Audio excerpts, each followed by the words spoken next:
Good evening, everybody. We are going to get this meeting to order at exactly 6 o'clock. Very excited for the 5 folks we have in attendance with us tonight.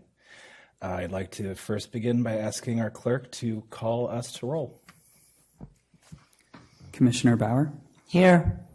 Commissioner Moses? Here. Commissioner McKeerling? Here. Commissioner Rackison? Here. Commissioner Wisman, absent. Vice Mayor Cater Thompson? Here. Chair Hooper? Here. We have a quorum. Excellent. Now we're going to move into general public comment. During general public comment, the public is invited to make comments on items of public interest that are within the Planning Commission's subject matter jurisdiction and that are not listed on the current agenda. Public comments are limited to up to 3 minutes per person, depending on the number of persons wishing to address the Planning Commission. Time will be allocated in equal shares, totaling no more than 15 minutes. Opening general comment and asking if anybody wants to come up and bring a speaker card to the clerk. I had a feeling. I just want to ask the clerk if we've received any comments online prior to the meeting. We received no general public comments prior to this meeting. Excellent. And with that, I will close public comment and continue with our agenda. We'll move to presentations. We have no presentations for today's meeting. So we will move next to the approval of minutes. And we have approval of minutes for meeting November 28th, 2023. Are there any objections or questions about the minutes from that meeting? All right. Could we please have a roll call vote? Commissioner Bauer? Yes. Commissioner Moses? Yes. Commissioner McKeerling? Yes. Commissioner Rackison? Yes. Commissioner Wisman, absent. Vice Mayor Cater Thompson? Yes. Chair Hooper? Yes. The minutes are approved. Excellent. Now I'll move on to meeting item number 2, which is approval of our minutes from our December 12th meeting. I know this is a thrilling moment in this for everybody in attendance. Do we have any objections or questions for the minutes? Excellent. May we have another roll call vote? Commissioner Bauer? Yes. Commissioner Moses? I'm going to abstain because I was absent. Commissioner McKeerling? I believe I was absent at that meeting. Commissioner Rackison? Yes. Commissioner Wisman is absent. Vice Mayor Cater Thompson? Yes. Chair Hooper? Yes.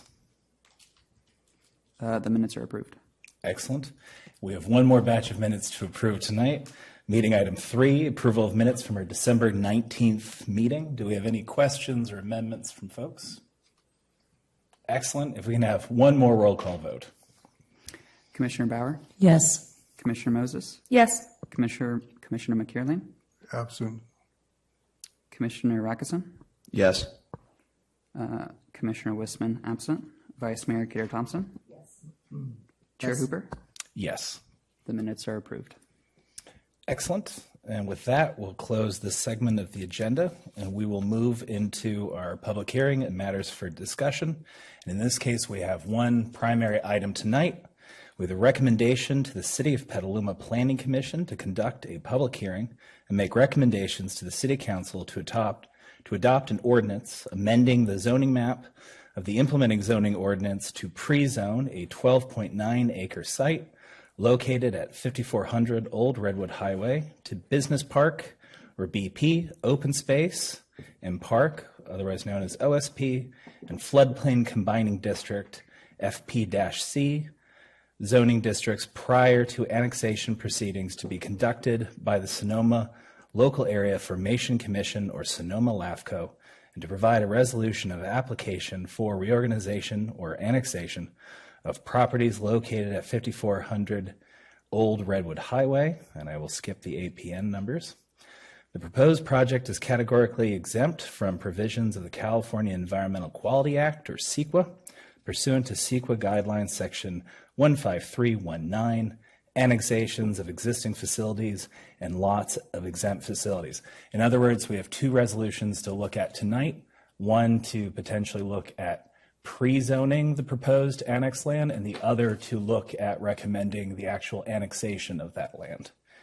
And with that, I will call to see if we have any ex parte communications of the members. Seeing none, I will now invite staff to present. And I believe we are starting with, oh, that's right. I do have to say we are technically opening a public hearing. I did not mean to skip past that part. And with that, we are inviting staff to present. And for tonight, we have Mike, our senior planner. Thank you, Chair Cooper. Good evening, commissioners.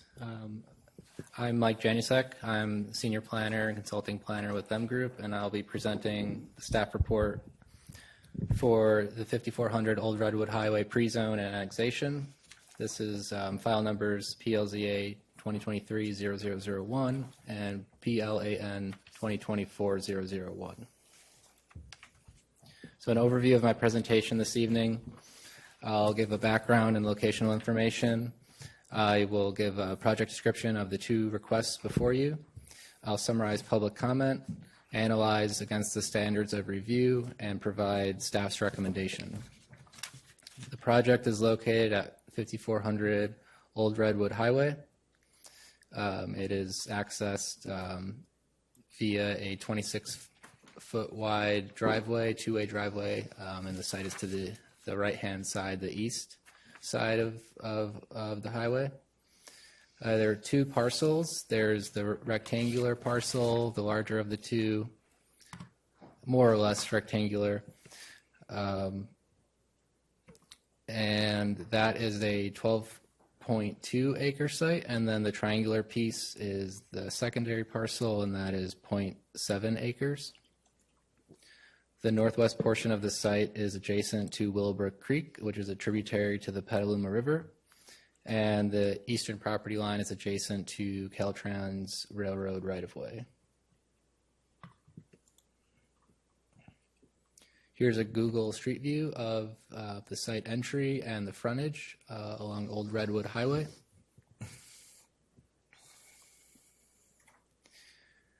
The project is located within the urban growth boundary as well as the sphere of influence, and as such it's been analyzed by the adopted General Plan 2025. However, it's not within the city limits, and hence the annexation request. You can see it's adjacent to the thinner dashed line is the city limit, and it abuts the city limit. The UGB is the bolder line. You can see it's within.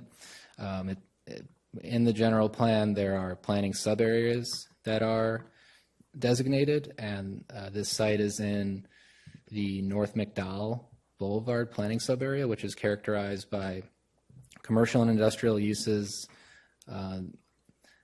and also business park complexes featuring office and light industrial uses. The subarea also calls out opportunity sites consisting of vacant and underutilized lots, and those are opportunities for expansion of commercial, office, and light industrial uses. Abutting the site, actually I'll get into that with the existing zoning. The general plan land use designation is business park, and that's shown in pink. And then abutting to the west is Redwood Business Park 2. Abutting to the south is Redwood Business Park. The site also has open space designation. The business park designation accommodates business and professional offices, technology park clusters, light industrial operations, and visitor service establishments.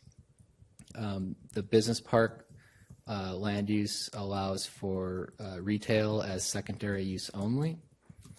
And then, as I pointed out, the western northern perimeter of the site is shaded in green. It's a little difficult to tell because it sort of blends in with the pink, but there is, as you'll see on some of the other GIS mapping we have, There's clearly a delineation for some open space along the northern boundary as well.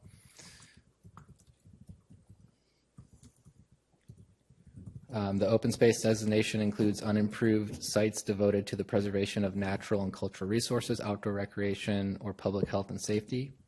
The project is also within the boundary of the River Access and Enhancement Plan, which is a part of the general plan by appendix. And new development would be subject to applicable river access and enhancement plan policies that recommend public river access, flood mitigation, and habitat preservation and enhancement. The project site is, and it's not depicted here, but it's within the county, and it is zoned limited commercial within Sonoma County. It abuts 2 PCDs that are business parks, 2 planned community developments, Redwood Business Park 2 and Redwood Business Park. And there's also, again, not depicted here, but there is limited commercial along the highway corridor, and then there's also diverse agricultural county zoning districts to the north and east. You can also see there's blue hatching, which depicts the 100-year floodplain, and any site in the city that has either an entirety or a portion of the FEMA 100-year floodplain. There is an applicable combining district, the floodplain combining district, which is applied as an overlay, and then any new development is subject to the IZO Chapter 6 floodway and floodplain regulations. So the 2 requests before you are the pre-zone, which is procedurally a zoning map amendment. That's in attachment A. Sonoma County LAFCO, or Local Agency Formation Commission, they require 2 steps from the city prior to an annexation proponent filing for annexation. The first is a pre-zone, and the other action is a resolution of application to proceed with the annexation filing. And per IZO 25060, zoning map amendments shall be recommended by the Planning Commission for City Council final decision. So there's the full suite of resolutions and draft City Council ordinance for the map amendment, and then a draft City Council resolution for the resolution of the application for annexation proceedings. Getting into the details of the zoning map amendment, you can see the site highlighted in yellow, and then you can envision in the negative space would be the business park zoning district. Anywhere there's blue hatching for the 100-year floodplain, the floodplain combining district overlay would apply, and then you also have more or less a 50-foot creek setback and a 100-foot perimeter setback, and that's all open space designation. And the implementing zoning district in those locations would be open space and parks zoning.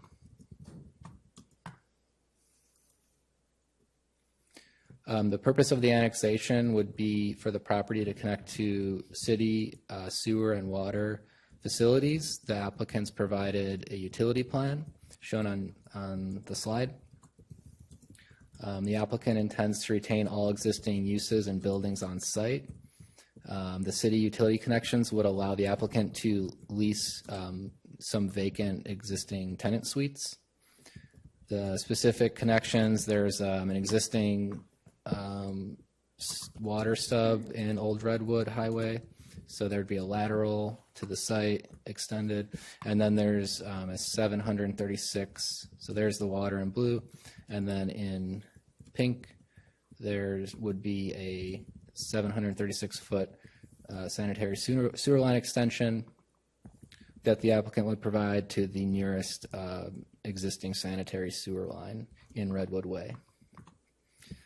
Staff would also like to read into the record that there would be an additional condition of approval for the applicant at the time of sewer connection to the City of Petaluma sanitation system. The applicant shall remove all existing septic systems and structures in accordance with Sonoma County WLS 002 septic tank destruction permits.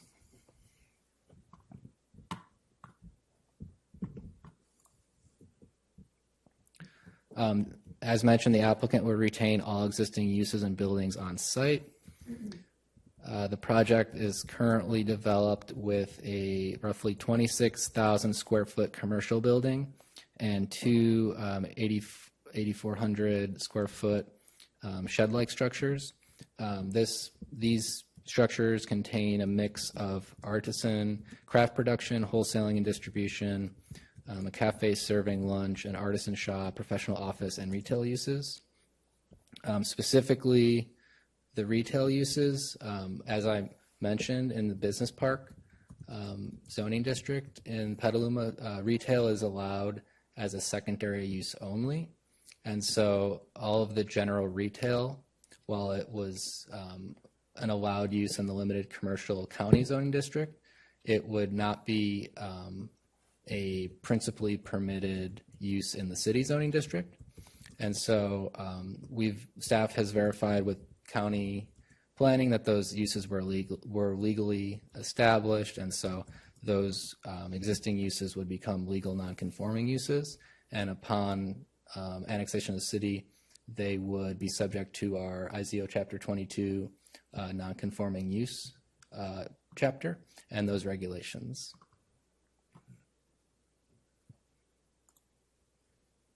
And also shared with the Planning Commission this evening is a 2015 letter from Councilmember Healy and former Vice Mayor Miller. And this letter states the project was previously filled many years ago with 11,400 cubic yards of material. The letter states the site, the position of the city at that time. The letter states that the site should not be annexed or city utilities provided until the fill has been removed, pursuant to the city's zero net fill policy. The fill remains on site. However, the scope of work has changed since. There's no future development proposed at this time. In 2015, a previous annexation application had a proposal of 200 housing units. And then staff also reviewed the annexation and the pre-zone application, and because no development is proposed, the zero net fill policy, which lives in IZO Chapter 6, would not apply to a zoning map amendment request or the annexation request. Public comment. One public comment was received after agenda publication. The comment was generally supportive of annexation, and it was from a neighboring property owner who expressed interest in also the idea of applying business park zoning and changing from their PCD zoning. Could you tell us what property that is? It was, I believe, 1310 Redwood Way. So that would be the Redwood Business Park, one of the Redwood Business Park property owners to the southeast.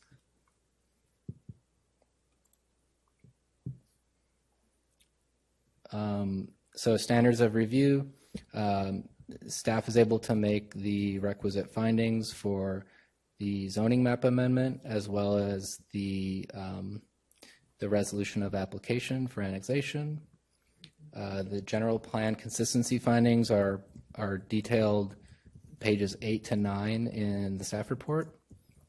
And I won't go into great detail, so I've tried to integrate the findings throughout the project description. But the request is consistent with the amendment approval criteria in Chapter 25. In summary, the BP and OSP zones implement the business park and open space general plan land use designations and are therefore consistent with the general plan. The project site is located within the UGB, and the zone change would not change the development potential of the site. Future development would be subject to compliance with the IZO and consistency with the river access and enhancement plan. And the amendment and connection to municipal services will allow the property owner to lease additional space within the existing commercial building, which supports the convenience of the property owner and general welfare of the City of Petaluma merchants. As for the annexation of resolution, the required finding by LAFCO is that it's consistent with the Petaluma general plan policies, which are again detailed on pages 8 and 9 in the staff report. Environmental review, the existing site complies. An environmental review, a class 19 exemption, the project qualifies for that categorical exemption. It's for existing facilities, annexations of existing facilities and lots for exempt facilities. In order to use that that categorical exemption, the reasons are twofold. One is the existing site must comply with all the existing county development standards, such as density, setbacks, and height and lot coverage, as well as the future city zoning development standards, which it does. And then the second justification is that city utility services have the capacity to serve the site, which it does, as confirmed by Public Works Review. Also, no exceptions to the exemption apply, and moreover, the general plan EIR analyzed this site because it's within the UGB. And with that, staff recommends that the Planning Commission consider a resolution in attachment A recommending the City Council approve ZMA, the zoning map amendment for 5400 Old Redwood Highway pre-zone, and also consider a resolution in attachment B recommending City Council adopt a resolution of application for annexation proceedings with LAFCO. Thank you, and I'm happy to answer questions. And the applicant team is here. I don't believe they have a formal presentation, but they may wish to speak to their requests, and they're certainly available to answer questions. Thank you. I did want to ask if the members from the applicant team had anything they wanted to share with us before we started asking questions. I had a feeling it was the both of you. All right. Thank you for being here. Thank you for being willing to answer our questions. To kick things off, I'm actually going to ask a few qualifying questions, and then I will look to folks to raise their hands if they have questions on the item.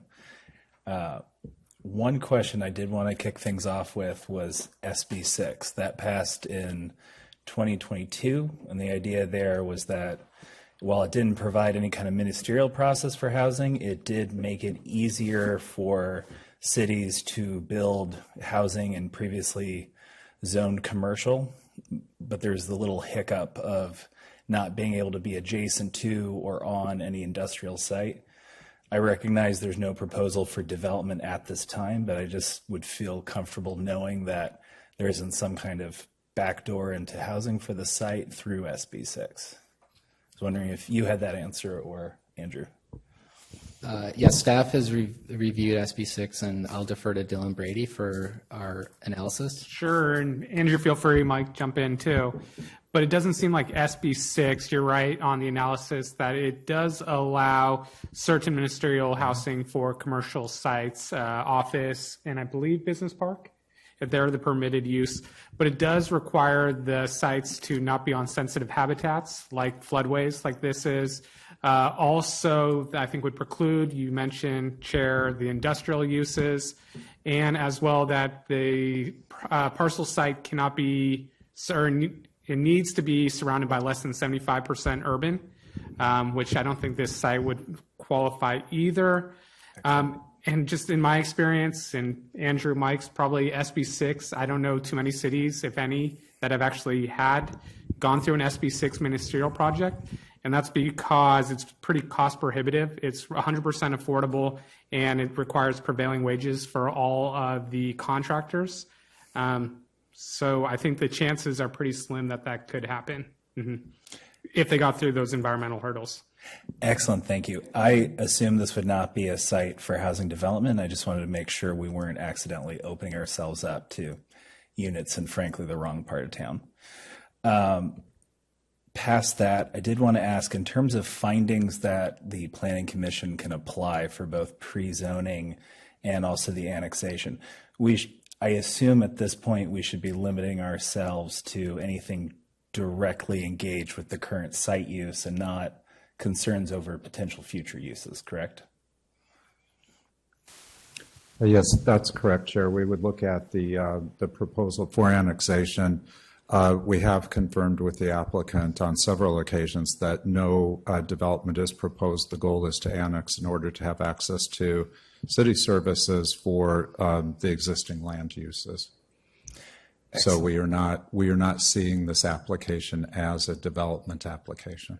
Excellent. That's what I was looking for. Thank you. And then, and I'm just going to stick to clarifying questions, and then I'll save the rest of my questions for after the rest of the commission is gone, because I don't want to start this meeting off hogging the time. Last point I wanted to check, and this is both for staff and also the applicant, for the business park designation and also the flood zone designation, will that create any significant issues for the current matrix of uses? The site's fairly active. I just wanted to make sure we weren't running into any problems there.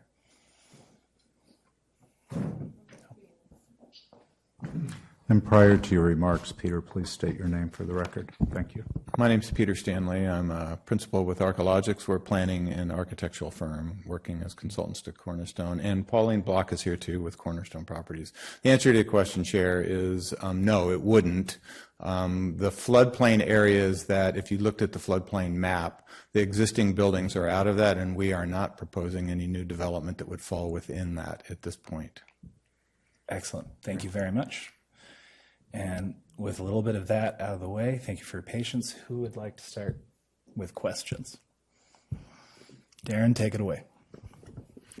Thank you, Chair. Thank you to staff for the presentation. Thank you to the applicant for being here. Some of my questions actually have been answered prior to the meeting, so I just want to focus on a few here. The first of which, any impacts on surrounding property owners who are in county jurisdiction? By annexing this property, does it make it any more or less difficult for surrounding property owners to do what they want to do with their properties? No, the annexation and the pre-zoning and eventual regulation of the property under city regulations would only apply to this property, so other county owners would be unaffected. Okay, terrific. And then we talked about it with flood, and some of my other questions, we'll get into that. But is there any liability associated with the city assuming this property or annexing this property? No, I don't believe so. Terrific. And then two of my biggest questions were there previous applications for annexation? And then what is the relationship of this property to the USAC flood control plan for Petaluma? And I think this letter we received is kind of a direct answer to both those questions. In reading this letter, it appears that the issue that council had was with putting utilities to the site, with running utilities to the site. Just when I read the paragraph on the back page, it talks about we anticipate to insist that at a minimum the fill be removed before annexation or provision of water or sewer service. I just didn't read that as having anything to do with the proposed use. They mentioned that later on, but do we know what the utility plan was in 2015 that had council say, look, remove the fill, we're not implementing your utility plan until you do that? Do we have any idea if it was more robust? I would imagine so with 200 units planned, but.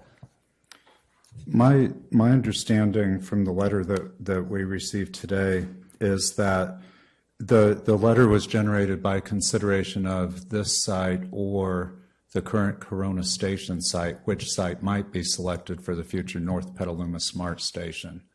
And so the evaluation was based upon development of the site, which would have included the Smart Station as well as the associated housing component that we see now with the Danco project in association with the North Petaluma Smart Station at Corona Road. So I believe that while I do recognize the paragraph that you just referred to, I do think that that was written perhaps, and I can't confirm, but perhaps within the context of future development activity taking place should the site be annexed. Then in 2019, there was a mixed-use development proposal for development of the site for residential. It was referred to as the Barn. And that project is still on the city's website. However, that project included the annexation, the pre-zoning, as well as, I believe, site plan and architectural review applications for the mixed-use development project. That project was withdrawn because the project was determined that it could not comply with the floodplain requirements should it be annexed into the city. So we do have a history of development, mixed-use development being considered at this site, which is understandable, and so it's understandable to think about those and refer to those. However, when we look at the application before us today, which doesn't propose development of the site, simply seeks to acquire sewer and water services to service the existing square footage and land uses, the tenants of those square footages. Understood, and thank you for a lot of that context. I guess for me, it's that idea of whether or not running utilities to the site would cause some impact to this area in terms of its role in the USACE flood control plan. Has, I believe it's Gina Benedetti-Putnick, has our floodplain administrator looked at that and made any determination to impacts just of disturbance related to running utilities to the site? The floodplain administrator reviewed the annexation and pre-zoning applications and did not have any comments. However, I assume there would be, comments if there was future development proposed. Right. They would be subject to Chapter 6, and then there'd be a slew of regulations that the floodplain administrator would look at in that case. So despite how I'm reading this here, just running the utilities has been deemed by experts on our staff that it would not impact its current role in terms of flood control at the site. I don't know specifically to flood control, but the Public Works has looked at the utility plan and reviewed the utility plan and considered it to that the site is serviceable, there's capacity to serve the site, and that the plan would be feasible for the applicant. Okay, thank you for that. And then any impacts? Final question. Any impacts on the rail line or rail service, either on site or immediately adjacent to the site? The applicant would maintain the existing rail spur that Lagunitas, I believe, is the tenant. I don't know if they're the only tenant that uses it, but that would be maintained, and that would be classified as a wholesaling and distribution use, which would be allowed within the business park zoning district. Okay. All right. Well, thank you. Some questions? Commissioner, I just want to, and for all of the commission, I just wanted to note the city engineer, Keith Carruthers, is with us this evening.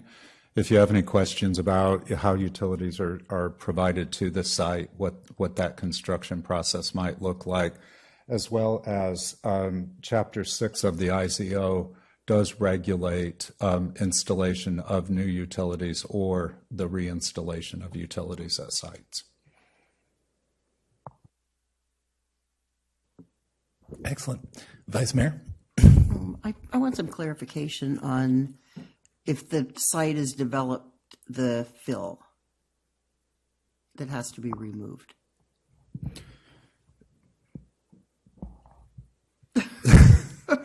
I happen to go back many, many years on this project. Sure. And remember very clearly the fill that was put in there, and I thought it was around 13,000, but it was 11,000. So in this area, I mean, it does flood. It's definitely lower than all the other adjacent properties. And so what triggers the fill being removed? I think that's a great question, and the reason I paused was I was wondering if perhaps we might go through the other questions and then come back to that. That's Because fine. I think that's That's good. the predominant question that we need to consider.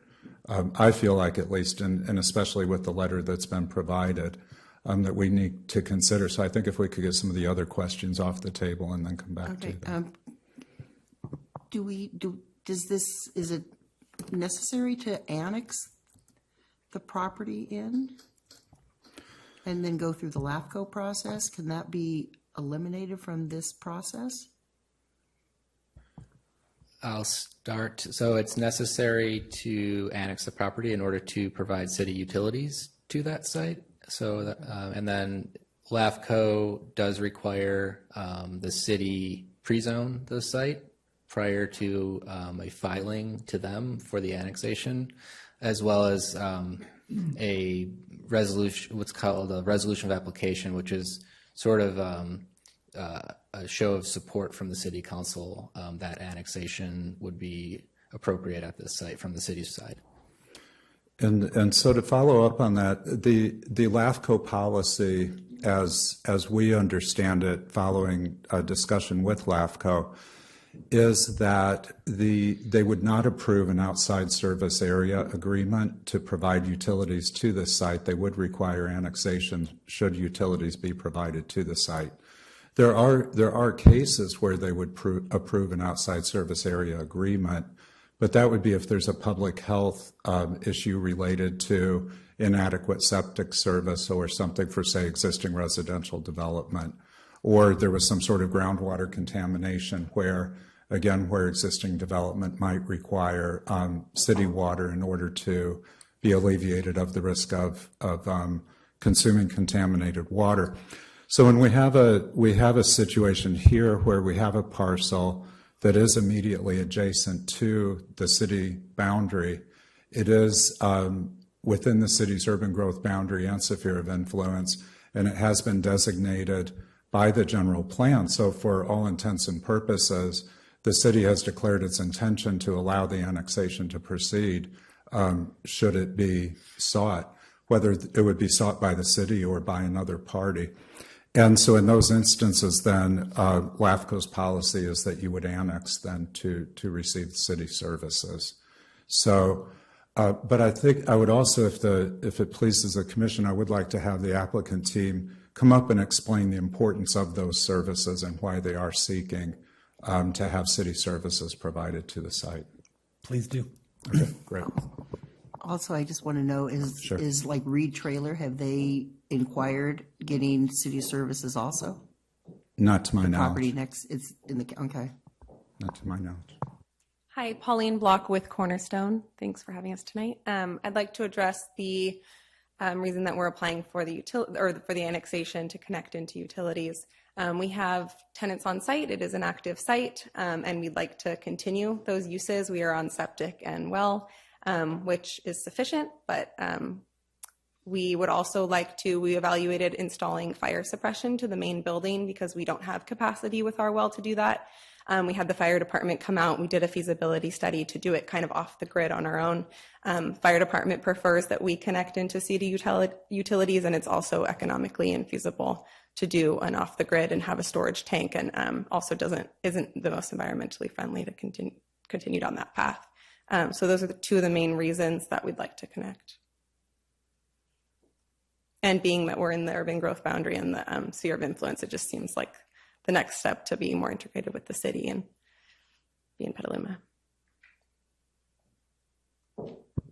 Good. Go ahead.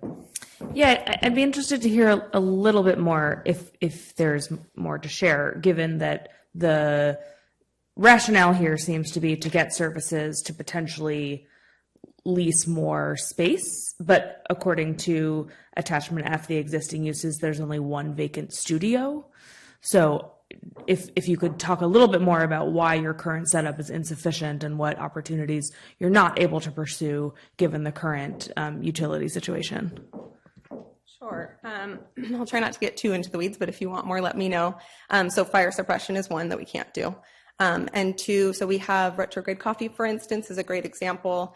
They roast coffee on site, and they would like to open a cafe, which is a permitted use within the business park zoning for Petaluma. However, environmental health will not allow that on a well or septic system. It has to be connected to utilities. That's one example. We also have Harmony Farms, which is it's their second location. They have a location in Sebastopol. They are a garden and supply store. And they obviously have lots of plants, and kind of the well water being used for potable and non-potable uses does present challenges. So small instances like that that just kind of build up for our clients. Does that answer? Okay. Heidi? I don't have too many questions, but just I wanted to clarify that this site is both has some areas that are in the floodway and the floodplain, right? I know that both have been mentioned, but they're different. My understanding is the floodway is within the channel. So I can double check and get back to you, but I don't. If the creek runs through the property, then yes. But otherwise, it would just be within the floodplain. And there's also there's open space designation creekside, and there would be our creekside setback requirement. Mm-hmm. So you couldn't develop within 50 feet of the bank, top of bank. Yeah, I was just thinking of that other parcel, the Floodway LLC parcel, and just wanting not to have something repeated like that. So Sure. No. Yeah. So the floodway designation, actual floodway zoning district generally prohibits development of any type, except for temporary activities. And then the floodplain does allow development subject to the Chapter 6 regulations. A majority of this site is within the floodplain. There is no portion of the site that's within the floodway. There's a small portion of it, which may well be the site where the fill exists, that is actually outside of the 100-year floodplain. So it's not subject to the floodplain combining district. Okay, thank you. The other question is, are there any benefits to the city to doing this?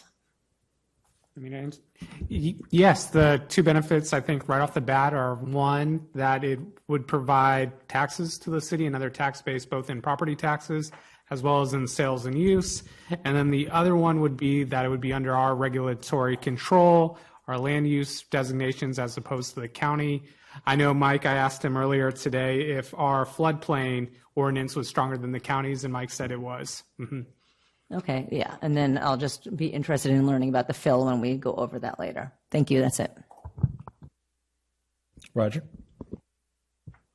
Just a simple question.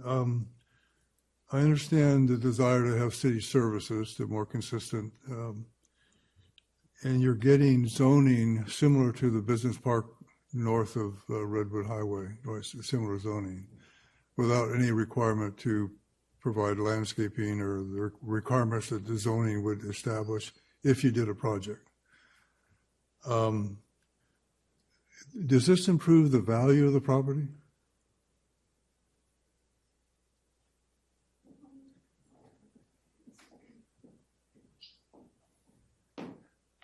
Well, certainly being on city services is going to improve the value of the property. I don't know that that's a downside to that, other than because what we're asking for is to bring this property into compliance with your own general plan, and to bring it into compliance actually with your environmental concerns as well. One thing that wasn't mentioned was being able to get to city sewer means that we get to abandon septic systems. And septic systems are not the most environmentally friendly way in order to handle septic. This allows us to sort of start bringing this up to more of the standards of Petaluma, which, as Dylan pointed out and Mike pointed out, are much more stringent than the county requirements. So will it increase the value of the property? It most certainly would have an impact on the value of the property, being able to have city services to it. Yeah. But the improvements to the property are still on the owner. Yeah, but there's no intention of upgrading a parking lot or any of that stuff? Well, not without We have upgraded the parking lot and things like that in order to get into ADA compliance for the tenants that we do have in there. And Retro Grey Coffee, as Pauline had pointed out, is coming in, and so we would need to permit that through the city of Petaluma. And so the nexus for what improvements would be imposed because of that is, I couldn't tell you what they are. Maybe one of the planners could, or Dylan. And are there any requirements for dealing with the creek greenbelt setback in terms of landscaping or revegetation? Are there any requirements for that? I don't believe there are any requirements at this point for that. So that would all happen if you entered a second phase of doing something more with the property? Anything that would trigger conditions of approval through a discretionary approval would probably have to do with that.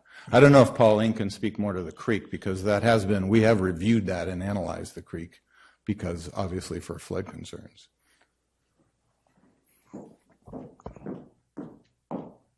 Can address that. We've done slight modifications. We worked with our Sonoma RCD and a landscape designer to do some landscape management to try and help.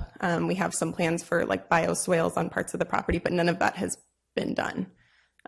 Some planting at the front, but none of the bioswales or additional parts of that landscape plan have been implemented.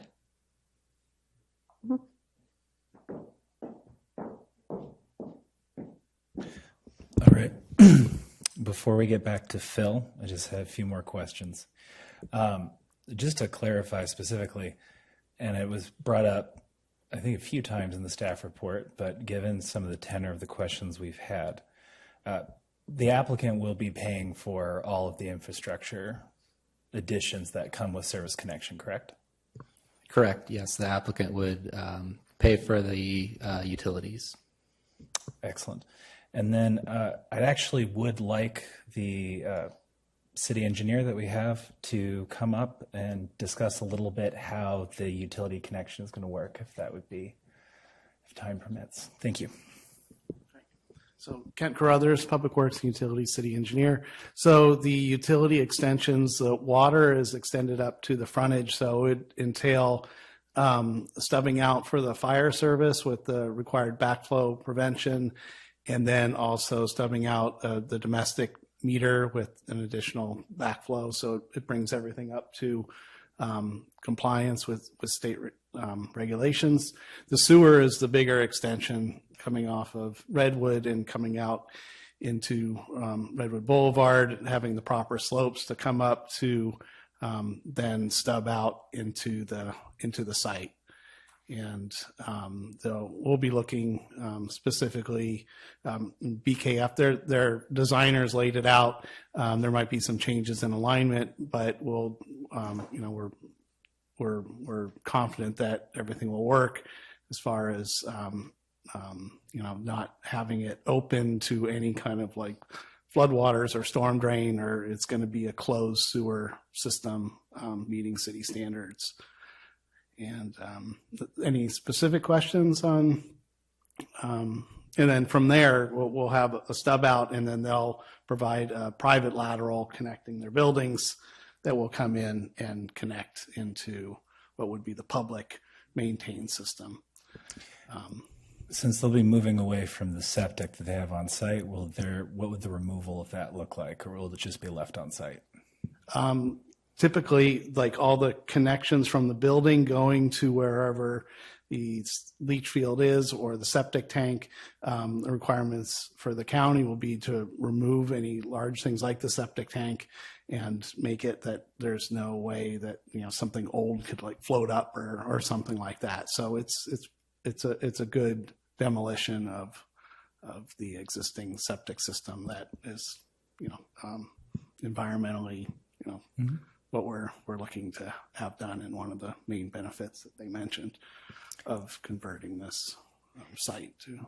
And then is the on-site well, since they'll be moving away from that as well, is it sealed off or just kind of left off to where it was before? Typically for properties that it's up to the owner. We have our backflow, the public water system would be protected, but there's wells within the city limits that people convert over to using for irrigation, other uses. So, we'd prefer having, an alternate water source if it's for irrigation and not having that public water used for irrigation. So, and I assume and so we'll look at that as if they come in with a more another development plan or something like that of where the well is and the uses. But excellent. And I assume because they'll be brought into the city boundary, any water use, they'll have to follow any regulations that the city applies, like everybody else. All right. Conservation. Just wanted to have that clarified on record. Thank you. That ends most of my questions, so I think we can get back to the fill issue, if you wouldn't mind. Great. So I think that the letter that's provided, and the letter will be published to this meeting agenda item. I say that right? This meeting item tomorrow morning, so it will be publicly available. But I think it makes it clear. The one thing that's lacking is the attachment that shows the site plan to show exactly where that fill is located. I think it may be that area, sort of triangular area towards the back of the site that is currently outside of the floodplain. That's what we're anticipating. So the letter makes it very clear what the city's expectation is. And I think that what I would like to suggest is that the Planning Commission consider making one of the recommendation or both of the recommendation resolutions subject to the city reaching agreement and direction on removal of the fill, or what might trigger removal of the fill. If the case of, say, for instance, a future development project would be required to remove the fill, but utilities could be run to the site provided that no other development occurs or something like that. Since we've received the letter at this late point in time, it's unclear if we can condition the annexation itself. So the annexation proceedings are unilateral and conducted by LAFCO. We can't direct those at all, but certainly we would want to discuss with LAFCO the potential for being able to address the fill on site and the removal of the fill. If the commission recommends to council this evening and does make the recommendation subject to that resolution, then we could work with the applicant and work with council between now and when it comes before the council, then later in March, I believe. So we've got, I believe it's tentatively agendized for March 18th, if I'm not mistaken. And we would be able to work with the applicant team, with LAFCO, and understand what that might look like. If then perchance that LAFCO says, well, we don't allow annexations to be conditioned, then we have our answer, and we would take that to council then and share that information with them when the ordinance would come forward for consideration at its first reading. Does the pre-zoning is part of the unilateral element of LAFCO, correct? Like, we can't condition the pre-zoning but then leave the actual annexation ordinance alone. I think, let me ask Dylan, because I think he checked in today on if we can condition the pre-zoning. That is correct. We can't conditionally zone parcels to say, hey, parcel whatever, you are, office, business, depending if you do X, Y, and Z. That'd kind of be spot zoning, and there's pretty good case law that establishes that.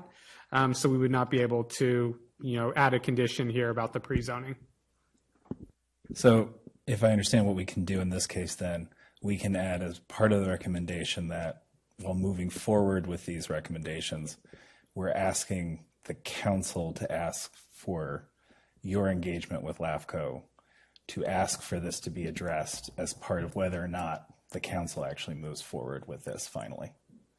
Correct, because the commission would recommend to council on both the pre-zoning and on to support annexation proceedings. So I think that through its recommendations this evening, the commission could communicate to council that it recognizes the council's concerns about the fill that were expressed in the 2015 letter, and that it supports efforts of the city to resolve that issue prior to council deciding on the pre-zoning and or support for the annexation proceedings. Got it. And then just looking for other options in case this does become a sticking point, although I have some experience with LAFCO and I can't imagine it would be. They're normally pretty favorable to the local agency and their concerns. But if it is a sticking point, would the city be able to retroactively address this with the updated IZO, speaking specifically to the use of fill being removed ahead of new projects? Because what I'm trying to figure out is there a workaround in other policies, since it seems like a little bit of a gap that we don't have any triggers for fill removal otherwise? Well, yes, this is true. Planning's evaluation of the fill issue, and I believe that it's the city attorney's office concurrence as well, is that the pre-zoning request does not in and of itself have nexus for us to require removal of the fill, right, to remediate the site. A future development we could have nexus on any future development activity to require the remediation of the site through the removal of the fill and then compliance with the floodplain development standards.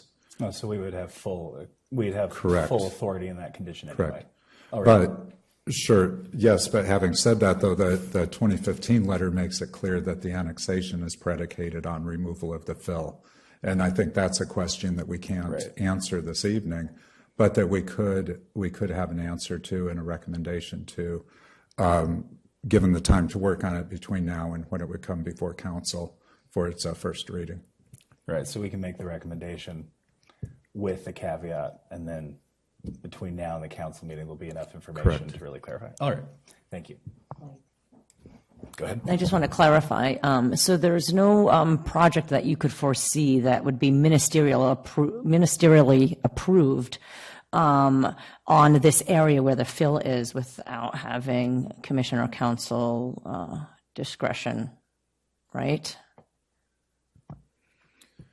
No, even site plan and architectural review gives the city broad discretion on when it's applied. Mm-hmm. And so and this is a commercial property, so even accessory structures would be considered site development and would be subject to at least minor site plan and architectural review. So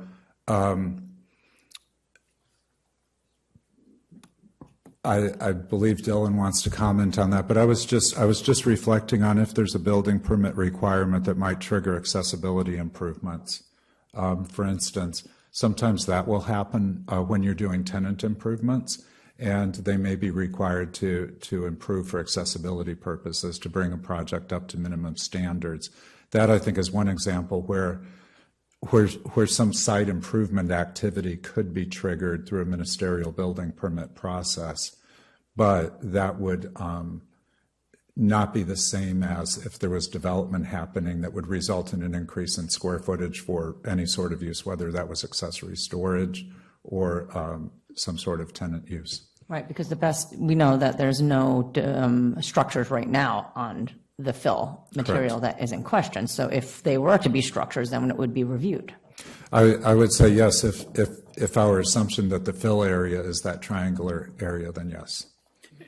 And I'll just add too that most ministerial reviews even give the sort of exception to that if there are health and safety findings. So depending if there is a ministerial project on the fill, we could likely at least attempt to make those health and safety findings.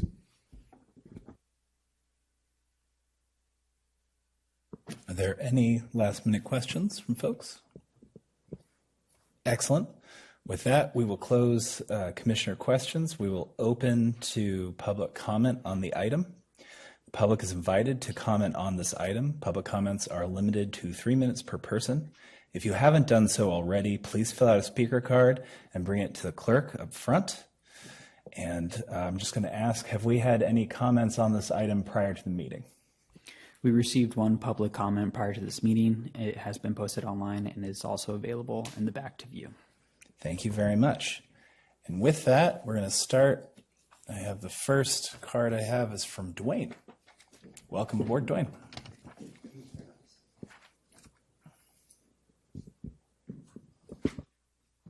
Yes, Dwayne Bellinger here. It's been many decades ago that I was driving past this property with a relative of mine who was limited English from south of the border, and he looks at the sign. It said Adobe Lumber. He said, "What on earth could the words Adobe Lumber mean?" And that was an interesting explanation. I've driven by this property another time, and the grain cars for Lagunitas were there, and I'm really pleased that there's a spur and that there's grain cars, but they were using a truck to pull the grain car to the highest point on the spur to keep water out of the grain. And it just gives you some idea of what the 5400 location is like when it gets raining.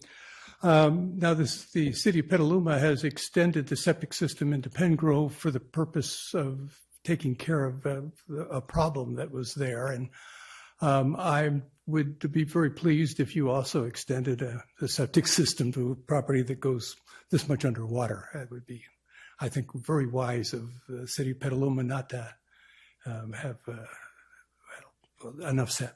I enjoy buying there. I used to enjoy buying lumber there, but I enjoy the seeds and the plants, and it's a nice business during most of the year.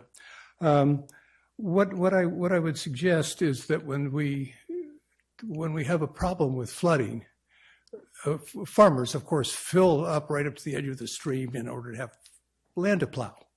And I would like to see us move land back and widen the stream area here to the equal amount as the water is held. And instead of building this, a couple places in Petaluma where we have these craters that look like the Army Corps of Engineers was practicing demolition, I would prefer us to widen the rivers.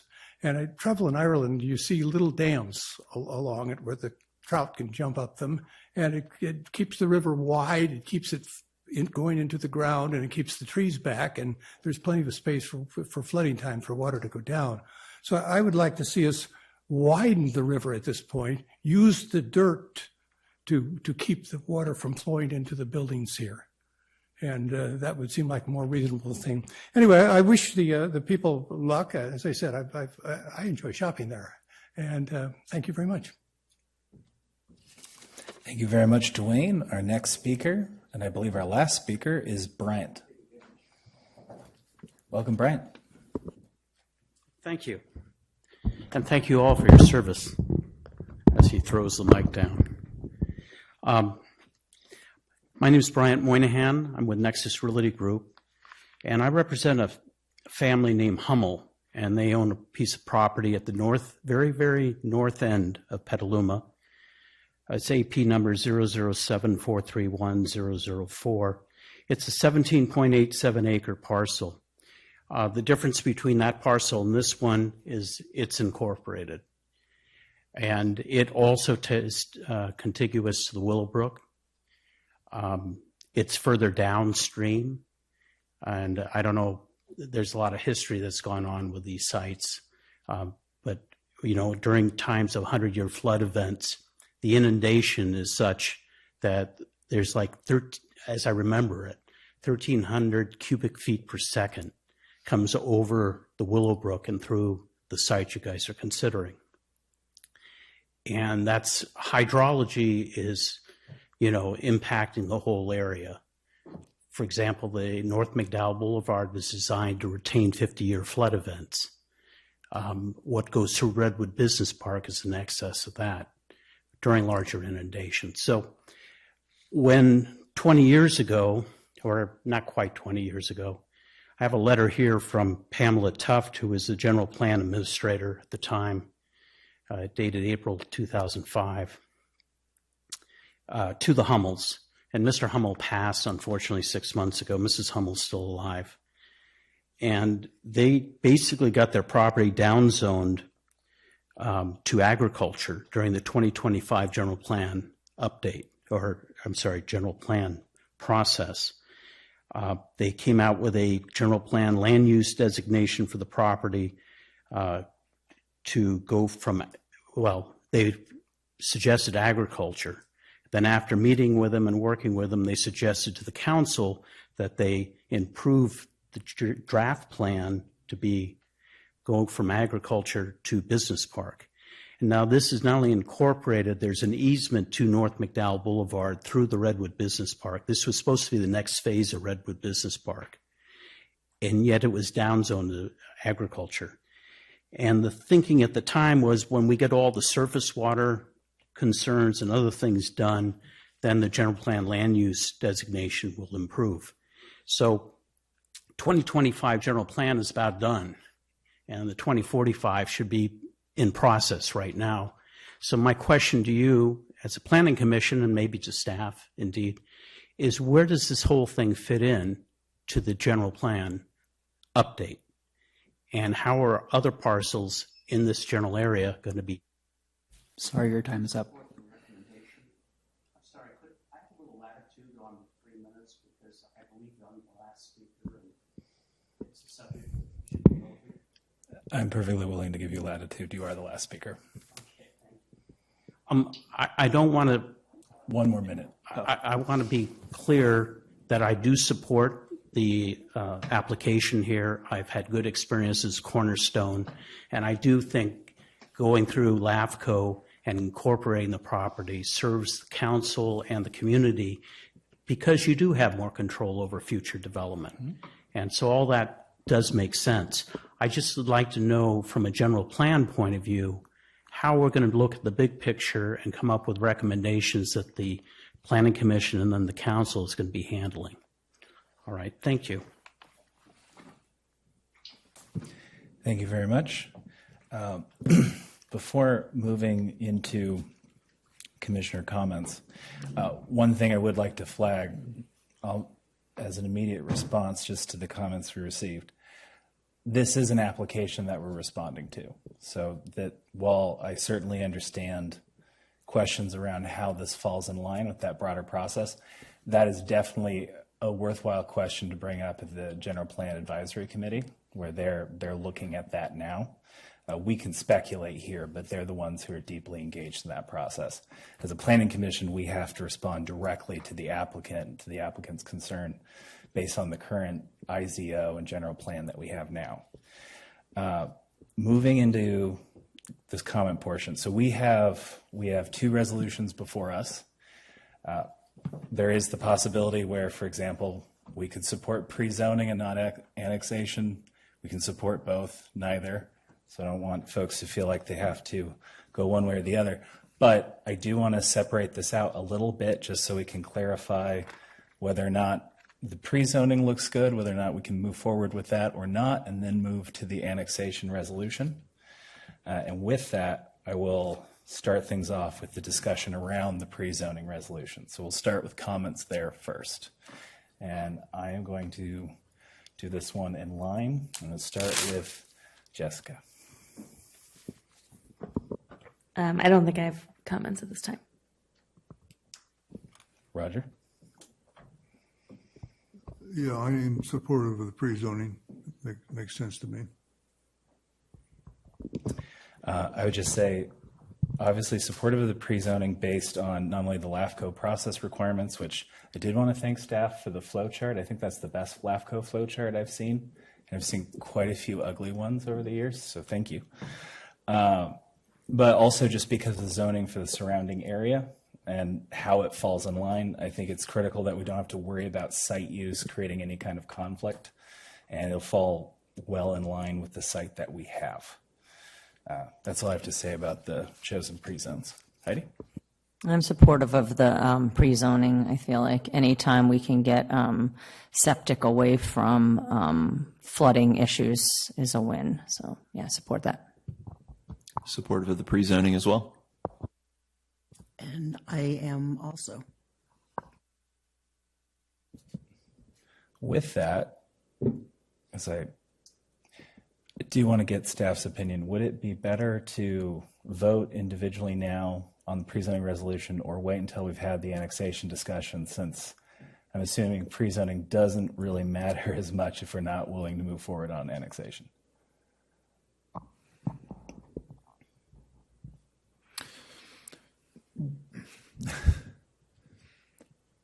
I think we could go. I think we could go either way. I think it might be good to recommend on the pre-zoning would communicate that you are able to make the findings to recommend the zoning, effectively the zoning map amendment, and so I do think that the two resolutions before you stand separate because.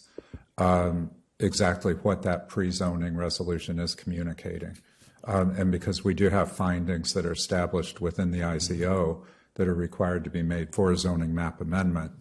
So then I think for the annexation, however, there's not a process in our IZO for annexation. There's not specific findings. Right. And so I think when what you communicate through the annexation is a bit different in nature than what you're communicating through the rezoning.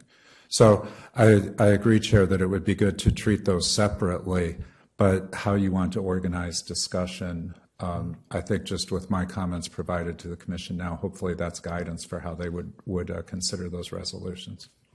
Thank you. And with that in mind, I'd like to bring forward a motion for the pre-zoning. Do we have a second? Thank you. Would a clerk do a roll call vote? This would be a motion to bring forward the recommendation as staff has provided for pre-zoning on the site. Commissioner Bauer, Yes. Commissioner Moses, Yes. Commissioner McCurling, Yes. Commissioner Rackison, Yes. Commissioner Wisman absent, Vice Mayor Cater Thompson, Yes. Chair Hooper. Yes. The motion is passed. Excellent. And with that, we will now pivot the discussion to the main item, which is really the resolution around annexation and whether or not we feel we have the findings to move forward. And with that, because I do not want to pick on the same person twice, because that is, I've been told, not a kind thing to do, I will start on the other side with our Vice Mayor. I don't have a comment yet. All right. Darren. Yeah, when it comes to the annexation, as we've been talking, two other questions popped up. I guess firstly, if rail service planned to be impacted in the future, are there protections in place that would trigger some kind of review? Would that be part of a review process for any future development? Is whether, there are any impacts on rail service, would that be flagged in future discretionary review? That's a great question. I appreciate that you brought that up in commission questions prior to this evening's public hearing. Certainly, the SMART line is owned by SMART, and so they would be the regulatory authority and have full control over that. There is the spur that's located on private property. I think what we would have to do if development was proposed in the future is look to see if there's any easements that would either restrict what could be done with that spur, or if that spur is in place, presumably the cars would come off of the main track and then onto the lumber yard in order, to be unloaded and such. So it could be that that SMART would not have any rights to that spur line, but I think that would be directed and guided by an easement if there's one. And I'll just add too, I think that would be a requirement regardless if it was in city property or in unincorporated. Mm-hmm. Okay, got it. Yeah, and I don't want to get too far into presupposing any future projects. And I think that's something I come to when we talk about the flood implications of this plot. Their proposal doesn't seem to make the conditions on the site any worse when it comes to flooding, and instead allows for what I'm understanding, potentially more controls compared to Sonoma County regulation when it comes to flooding. You know, there is a sticking point here. This letter, I think, is kind of a new, I don't want to say silver bullet, but it's kind of a new piece of evidence in terms of maintaining consistency with how we're making land use decisions based on this. The way I read it is, you know, hey, we did authorize water and sewer service to the site, which I assume was part of an annexation process, not a pre-zoning process. So the way I'm reading this is kind of a city council recommendation of annexation, that they needed the fill removed beforehand. But that said, I like the planning manager's recommendation that we kind of kick that decision to council.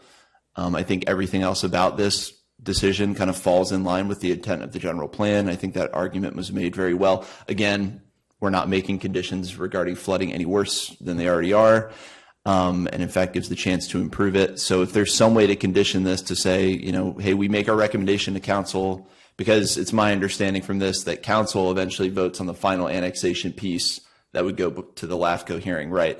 So just the strongest language possible from Planning Commission to say you need to figure out this fill issue, how this jives against our no net fill policy, and kind of kicking the decision to them, I think is a great path forward. So those are my thoughts on annexation.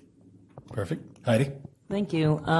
My thoughts on annexation are that, yeah, I think I'd rather have this property under city purview than county purview, just because our policies are more conservative regarding development in floodplains and areas where there are prone to floods. So I'd be happy to take this from the county. So, yeah, I support the annexation.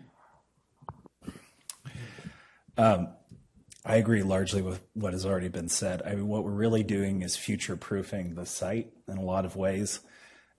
County's current efforts around RENA numbers have led to some alarming zoning in areas I would not have expected 5 or 6 years ago.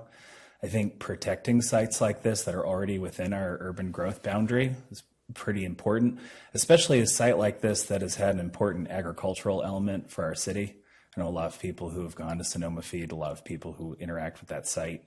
The fact that it will effectively already fall in line with what's already there for the city just gives us more controls in terms of regulations, which the current owners may not love, but it gives us uniformity. We don't have, you know, county making a contradictory decision on us one day.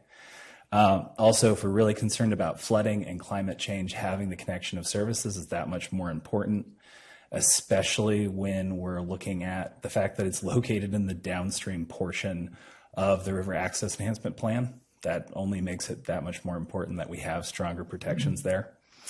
And not to think too much about future development, but I do have that much more hope about how the site is maintained, even if it should change hands, if only because it'll be subject to not only an updated general plan and IZO, but a full climate mitigation plan, which the city didn't have before in the last general plan, but will have in this one, which should only help to protect.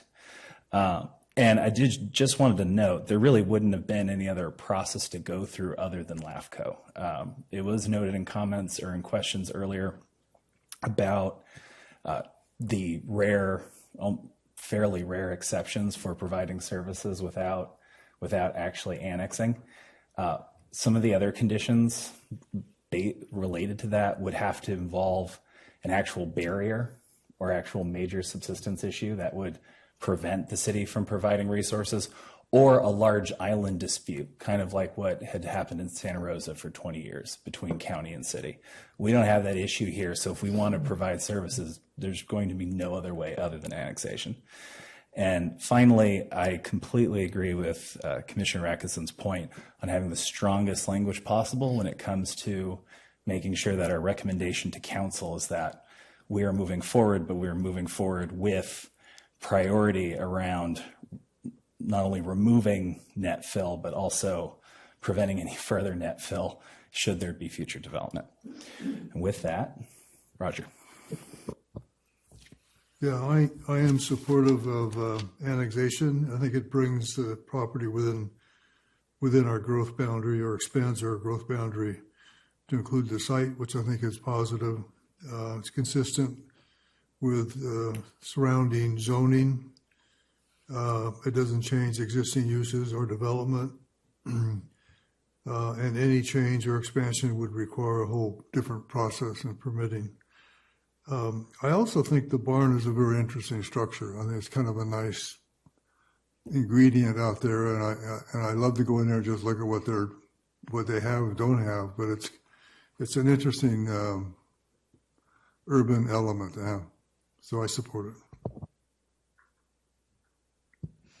I agree with much of what's been said already, and would just encourage staff, as this heads to City Council, to triple, quadruple check that all of the current uses can continue, because I would hate for any of those artisans to get booted, because it's a cool spot. Vice Mayor, did you have any comments? Okay. Well, with that, I'm going to ask if we have a motion from anyone on the commission. I could just put it forward, but I'm really not supposed to. So, just a quick question to Andrew or Dylan. Do we have any language on how we would make this recommendation to council in mind to address this no net fill issue? And the language we've been working on, I believe we would just add to the resolution either as a separate subject to or with the recommendation. But the language would say recognize and respond to the information contained in the 2015 letter. Perhaps we be more specific about that from the city to the property owner, and provide recommendations to council for addressing expressed concerns about existing fill that was placed, and then in quotations, and deriving from the letter many years ago. So I think there we're making a connection to the fill. We're recognizing the 2015 letter, and then you're effectively directing staff to work with the applicant to identify some alternative solutions to present to council. So I think in that way we're not, I don't feel that we're kicking it to council. I feel that we're giving ourselves the opportunity to do more work on it in light of what council's intent was in 2015. And then we're not boxing them in if LAFCO comes back. Okay. Yeah, and I think that gives chance for our floodplain administrator to weigh in on this, and we still have some of these council members on council to bring back this issue. Okay, so with that language in mind, I will move the item. We have a second. Thank you, Roger. And with that, may we have a roll call vote? Commissioner Bauer? Yes. Commissioner Moses? Yes. Commissioner McCurling? Yes. Commissioner Rackison? Yes. Commissioner Wisman absent. Vice Mayor Gator Thompson? Yes. Chair Hooper? Yes. Yes. The motion is passed. Well, this is exciting. I think this is the first time, at least that I know of, that we've been part of a large annexation. All right. We'll have to wait for City Council to really say welcome to Petaluma, but Yeah. First step. You made it the first step. But like, welcome, though. With that, we will close meeting item 4. And I predict I will start to hear people rustling out. And we will move to commission comment. I did want to note, we have a relatively full staff report from Planning Manager Triple. So if we could abbreviate our comments a bit, I would appreciate that. Oh, and Chair, before we did receive the letter, I think Andrew already said that he'll post this online, and any comments or items that the commission received regarding public comments, those will also be posted online, just in compliance with the Brown Act. Excellent. And you've made me realize that I never pause to ask about that after each item, so thank you. We're going to pivot into commission comment, and I'm just going to go straight down the list. Jessica. No comments for me. Roger. Just briefly, we had a tree advisory committee review meeting of the in-process tree ordinance. So it seemed like it's making progress, and everybody had their input, and it's going to come back to us before it goes too much further, but it seems it's getting done. I will just say briefly, it's looking like the state budget deficit isn't as severe as originally predicted, but we shouldn't expect much in the way of housing-related funds or transit funds this coming budget cycle. Heidi. No comment. Darren. Just from PBAC World, our last meeting in early January 3rd, we had an update about micromobility, a great presentation on changes to street design and maybe land use about emerging micromobility technology. So really interesting to watch that develop. And then we also made comments and provided feedback on the draft blueprint for carbon neutrality, which was a long and really good conversation. So recommend watching that one. Vice Mayor. Last night at the City Council, we looked at the urban growth boundary, and we excluded 3 of the properties that are potential development because one was on Freitas Road, one was on Lakeville across the street from basically kind of the wastewater plant. And then the other one is where this property is, but where the SMART headquarters is, it's kind of in back of that area. And we just felt as though that, transportation, getting people there, it wasn't convenient. It was VMT. And then what we did with the Corona station, did a circle around there to do a specific plan within like a half a mile, but actually have extended that you can actually bring more property in. And so it's all within a good distance of walking to a rail station. So it was very positive, and it was unanimous on the council. So that was great. So, what happened many years ago, all of a sudden you kind of reflect. And so it was good. So that's all my comments. And unfortunately, as I said, my dog got skunked today, 5:37 this morning, and I can still smell skunk on me. I am so sorry. That is the worst. And so was she, and so were we. Oh. Well, with that, I will close out commissioner comment. I'll move to staff comment and welcome planning manager Andrew Triple. Great. Thank you, Chair. I wanted to kick off comments this evening by acknowledging the comments from a member of the public regarding that existing 17-acre parcel. So we will reach out to him and engage with the property owner and with him to bring him into the general plan update, which you'll be learning more about in just a moment. And I'm hoping that through the land use framework study session and so forth, more property owners who might have an interest in more closely examining their land use designations and status of their parcels will become aware of the opportunity to engage in discussion with the city. So to kick off my comments, first of all, I wanted to let you know that many of you know Melissa Abercrombie. She was a former commissioner. She's been on a variety of other committees and boards. Most recently, she was serving as chair of the Petaluma Public Art Committee. She is joining the planning team as a public art specialist. And so she will be, David Ward will be transitioning out of that role. And she will transition into that role as well as supporting planning communications. And so we've already connected her with the commission's ad hoc committee and so forth with that in regard to that. We're very excited to have her on board and just the wealth of knowledge and experience that she brings to it, to the position. And then the Public Art Committee will be electing a new chair and vice chair then at this Thursday's meeting. In response to that transition. So from there, I want to go into, I thought I wanted to do as a lead up to sort of what we might want to expect in 2024 in terms of commission activity, because I think it will be a busy year.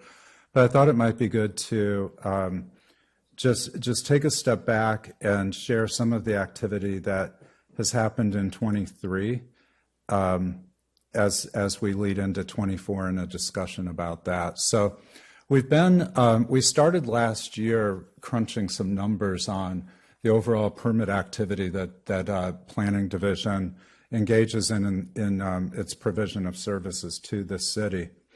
And so you can see the total planning activities, which would include our ministerial permit review as well as our discretionary review, is the total number across the top for each of the years since 2019. And you see that high of 402, and then that dip down in 2021, which we always remind ourselves reflects, the COVID epidemic experience and so forth. And then we see a climb back up in 2022 coming out of the pandemic experience, and then a drop again in 2023, which I would likely attribute to the economy and to rising interest rates that are affecting not just commercial development, the land development professionals, but also those improvements to private properties, business expansions, and things like that. But not so much of a decrease, though, as compared to especially 2020 and 2021. Then we just ran some numbers, and I think it's especially useful to look at percentages. When we look down to the activity category, ministerial versus major and minor, there you can really see that a majority of the work that the division is doing is in the area of ministerial permits. So reviewing, fence permits, which are a level of ministerial permit. We had to classify some that even though we use discretion, we still, just to move them into the major categories. But short-term vacation rentals, home occupations, and so forth would fall under the ministerial category. And then minor permits, minor use permits, and minor administrative site plan and architectural review, as well as minor historic site plan and architectural review where it's warranted. And then the major would be a combination of conditional use permits and site plan and architectural review that come before you, as well as historic site plan and architectural review that you may not see when it comes before the Historic and Cultural Preservation Committee, as well as tentative maps, rezonings, and so forth. So just a quick snapshot of how Planning Division spends its time related to permit review. And then, of course, we have an equally large work activity in the area of policy development. Going on from there, then, I wanted to hit just a few of the highlights, and this is not exhaustive, but in 2023, the Hampton Inn Hotel expansion, actually that was approved, I believe, in the latter part of 2022. In 2023, they did submit their building permit, and we are moving forward to get the building permit ready for issuance on that project so that they can begin construction. LabCon North America was a site plan and architectural review was approved in January of 2023. That project has also submitted building permits. It does face a challenge because of the changes in the economy. The development costs have risen significantly. And of course, that project was the recipient of federal funding, and so it's working through that. Interesting adaptive reuse of a commercial retail space into the Marin Health Petaluma clinical hub at 335 South McDowell in front of, I believe, the Safeway on South McDowell. That was a minor use permit and administrative site plan and architectural review that Daniel Harrison reviewed this summer and we approved. And then Scott Ranch, the zoning map amendment for the landmark designation of the Red Barn Complex was approved. Then interesting project where the CEQA team provided a review for the city. The city was a responsible agency on this project as opposed to lead agency. And then council approved ordinance granting temporary easements for the gas line replacement in Schollenberger Park. Another interesting project, the city was approached with the Mary Fuller McChesney estate. I believe that the estate was directed to give the city the first option on acquisition of pieces from the estate. And she was a renowned local female artist. And so the Public Art Committee provided recommendation to the city for acquisition of 14 of those pieces. And then they're right now working through where those pieces might be installed at locations throughout the city. Then also in 2023, the Ellis Creek Water Facility solar array installation was approved That was administrative site plan and architectural review that Mike Janusik completed in partnership with Public Works team as well. And then some other highlights. Scott Ranch project received its general plan amendment, zoning map amendment, tentative subdivision map approvals. Oyster Cove also received its approvals. And as you'll see shortly, Oyster Cove will be coming to you at the next Planning Commission meeting for a SPAR study session. So I'll have a couple more comments on that when we get to our 2024 opportunities for review. And then, of course, the Senior Mobile Home Park overlay, you'll recall that, and then most recently the Fairgrounds overlay. Then some projects that are still in review, the Downtown Housing and Economic Opportunity overlay, as well as the EKN Appalachian Hotel. The city has communicated that we are requiring the EIR be prepared for that project, and we are currently awaiting receipt of the RFP to review for preparation of the EIR. In the interim, city staff will continue to review specifically the hotel design, respond to questions coming from the EIR preparation team, as well as requests for any additional technical studies or reports. So it's still very active, even though we'll be moving into perhaps a less public review phase as the EIR is prepared. Objective design standards were reviewed by the commission in December, and they are agendized for City Council first reading on February 5th. So we greatly appreciate your support of that project and our ability to bring it to fruition, at least for this first round of objective design standards. The blueprint for carbon neutrality that Commissioner Rakusen mentioned, we'll see that that's coming up for, I believe, a study session and public hearing this spring, as will sea level rise and flood mapping, and general plan update, land use framework, and we'll get into more of that. And then Quarry Heights is in its final phase of construction, so we're working through building permits for that final phase. Then next in plan development, the Corona Station specific plan did receive funding from the MTC Transit Oriented Communities funding pool.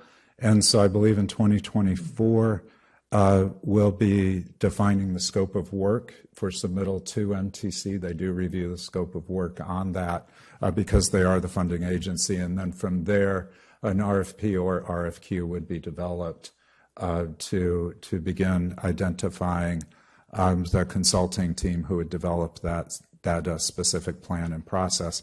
And then another very exciting public art opportunity is the Kenilworth Park and Playground Community Engagement Process. The goal of that project is to design integrated immersive public playground artwork that can be both functional but then serve as public art. And it's a partnership with the city's Parks Division to help fund and construct I guess, play facilities that would also double as public art, or the public art that would double as play facilities, depending on how you look at it. But I believe that this Saturday from 10 until 1, they're hosting a community input meeting. And I believe it's sort of a free agenda. You can stop in, you can respond to questions and submit input and feedback into the design process.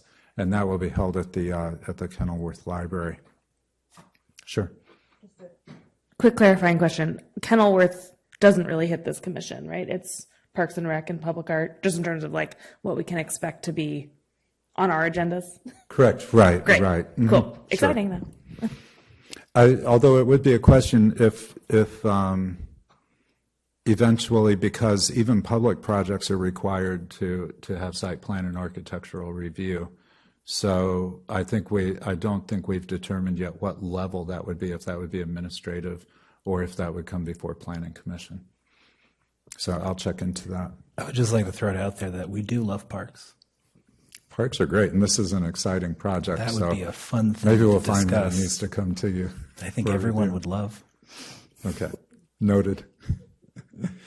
So then going on to just some really, I think, exciting highlights. The Amy's Kitchen downtown corporate office opened and is fully operational at this point in time.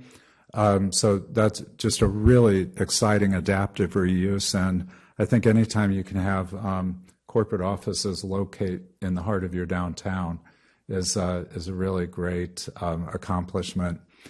Then this past summer, construction was completed on Friends of the Petaluma. They replaced their steamer landing dock, which is adjacent to the David Yeardsley Center. PEP senior housing construction was completed and occupied, as well as the studios in Montero, which is a Project Home Key, project 60 units of supportive housing. And then the Home to Suites Hotel was granted occupancy, as was North River Apartments. And then under construction, if you've been out on McDowell Boulevard, you can clearly notice that the Deer Creek residential development of 134 units is well underway. The Public Art Committee, I believe, either has reviewed or is reviewing at this Thursday's meeting the public art installation that was required. I believe there's 5 art pieces that were required to be installed, but it was going to be a rotating exhibit, and it seems like that's challenging to implement. And so I believe the Public Art Committee is being asked to consider a permanent installation and to find that permanent installation would be in substantial conformance with the approved project. So then going into 2024, our trending projects. As I mentioned, Oyster Cove Phase 2, which is site plan and architectural review, will come before the Planning Commission on February 13th for a concept design study session. The goal is to, rather than to wait until we have the SPAR submittal, which would actually be at design development level and a little bit too baked, is to bring it forward at conceptual design stage so that you can have the opportunity to provide input on what actually would be the design language, the design guidelines, and sort of how you will then evaluate the design that comes before you in public hearing. So I think, again, listening to the great feedback that we received, especially from the Scannell project, of wanting to see projects earlier, and certainly understanding that. That project is on a very aggressive timeline for construction purposes, and so we would anticipate responding, or the applicant anticipates responding with the SPAR application soon after February 13th, with a goal of completing its SPAR public hearing by June. Then we do, one of our workshops that we have planned for 2024 is a CEQA workshop. Again, listening to some of the requests from last year, especially as we dealt with some really complex CEQA review items. And so Olivia and Crystal are putting together that workshop, and we're excited to offer that on February 27th. The Blueprint for Climate Change will come before you for a study session in February. Or I'm sorry, Blueprint for Climate Change, right? Previously it was the Blueprint for Carbon Reduction. Or climate, or is it Blueprint for Climate Action? Carbon neutrality, okay. And so that will come before you in February for a study session, and then I believe in March for a public hearing on its for recommendation to council. 2 Ravenna, which is site plan and architectural review of approximately 30-unit multifamily project, is an SB 330 project. We anticipate coming before you no later than March for its SPAR public hearing, as well as 118 Kimberly, which is residential SPAR for Hillside project, as is 560 Hayes. Those are on track to complete planning review and come before you by the second quarter of the year.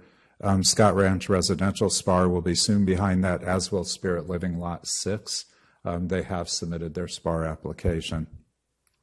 Then what the general plan land use framework and the general plan update, what we thought would be best is to bring the framework before you in a study session we're anticipating in March. But then we're going to agendize at least monthly a general plan update.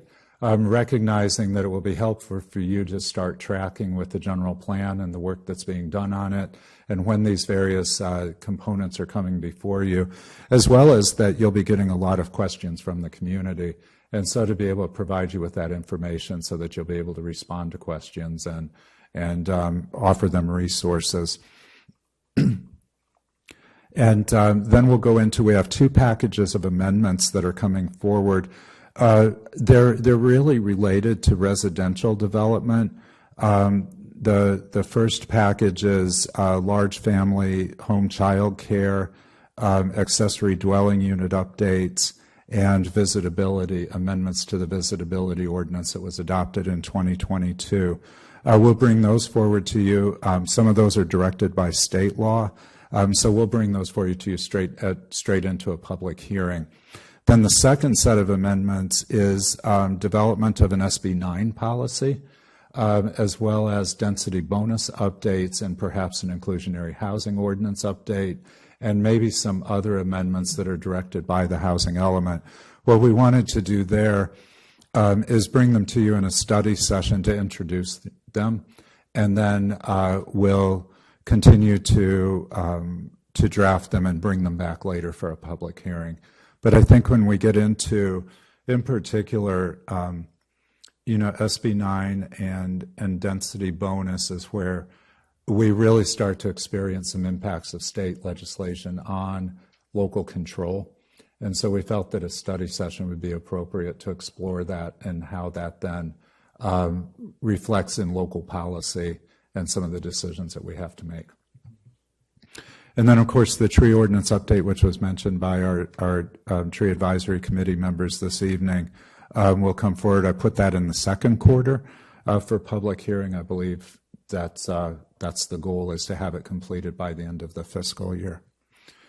So then some exciting news. If you've in the past been to the Sonoma State University Planning Commissioners Conference, it's a really, really great local regional conference, and it will be held on February 3rd from 1 to 4 p.m.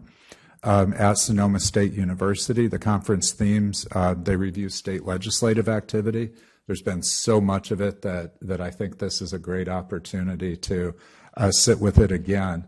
I find that I have to sit with it quite regularly to be able to absorb it all. And then implementation of new transportation analyses for CEQA. And they always do some sessions on just sort of how to be an effective planning commissioner, to understand your role and responsibility. So we encourage you to attend.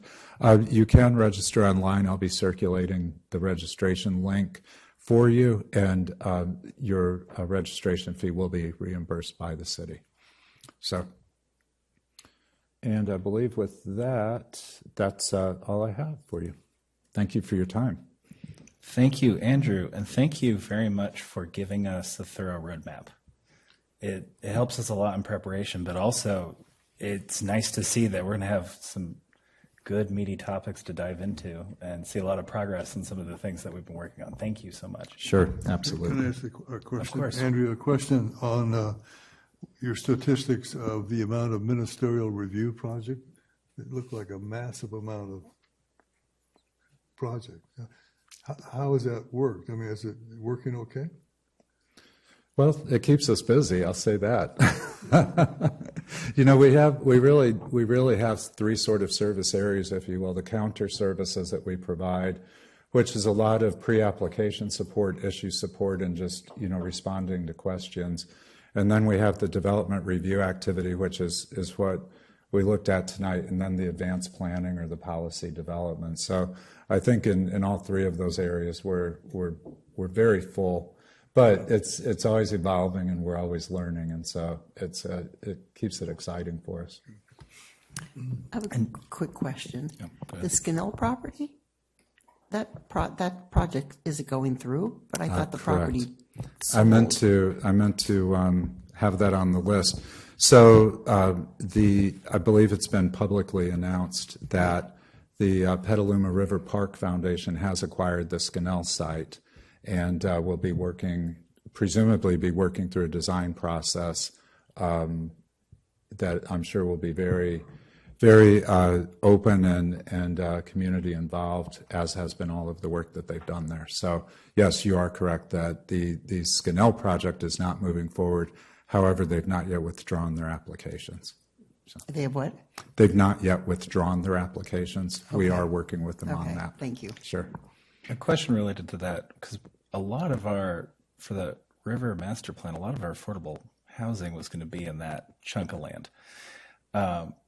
I understand they're going to have a public process and it is their land now, but is there an official effort from planning to try and proactively work with them about possible housing, or do you have to wait until the Scanel project's officially withdrawn?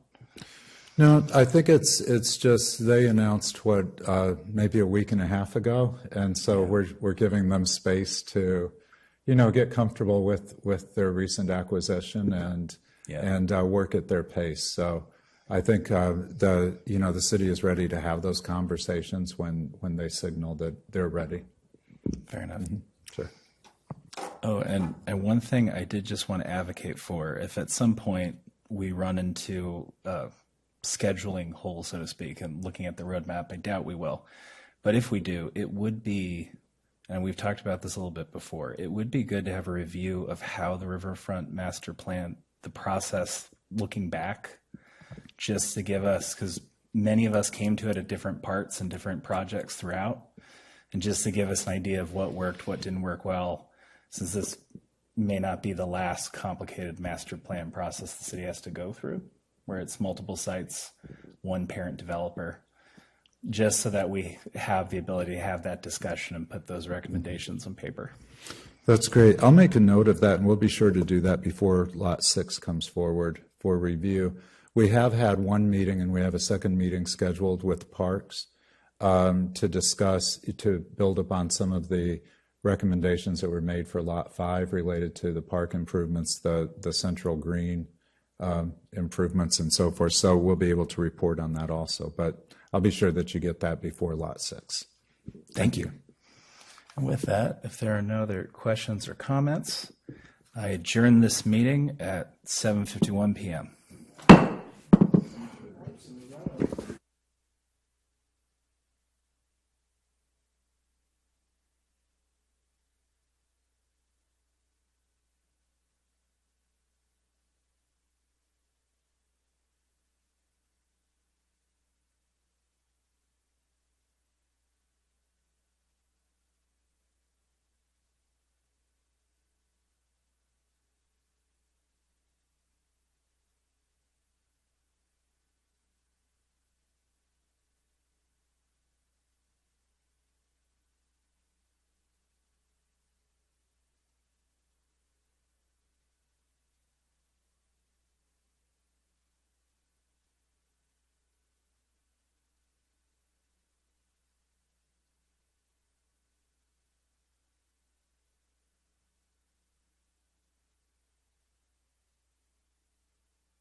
This is an audio test.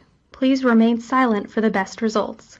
This test is designed to ensure the best audio quality experience during your Zoom meetings.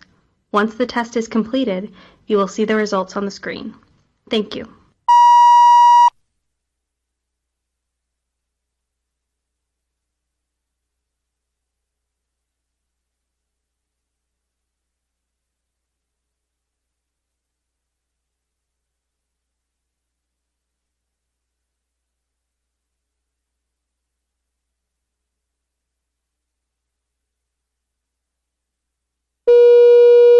This is an audio test. Please remain silent for the best results.